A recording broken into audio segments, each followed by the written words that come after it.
In today's video, I'm going to teach you how to add page filters in Looker Studio reports. We'll walk through a simple, reliable way to control what data shows up in your report by creating a filter from a chart settings. This is perfect when you want your report to focus on a specific segment, like a single country, a product line, or a traffic source, without cluttering the page with extra components. Start by opening lookerstudio.google.com.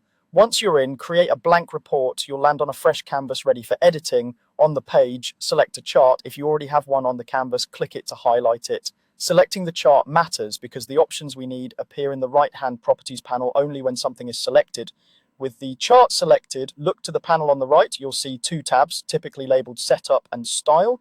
Make sure you're on Setup, then scroll down through the options until you find the filter section. This section controls which rows of your data are included or excluded for the selected chart. Click Add a Filter. A small menu opens showing any filters you might have created before. Because we're making a fresh one, choose Create a Filter. This opens the filter builder where you define exactly what should be included in your chart. Give your filter a clear, descriptive name so you can recognize it later. Then choose whether you want to include or exclude data. Include focuses your chart on the records that match your rule. Exclude removes them. Next, pick the field you want to filter by, such as country, campaign, page, device, or source medium.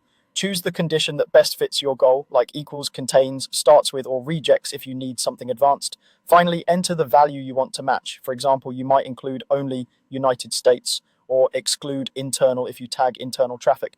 When you're done, save the filter. You'll see it appear under the chart's filter section, and the chart will immediately refresh to reflect the new rule. If the results don't look right, open the filter again and adjust the field, condition, or value until it matches your intent. That's all there is to it.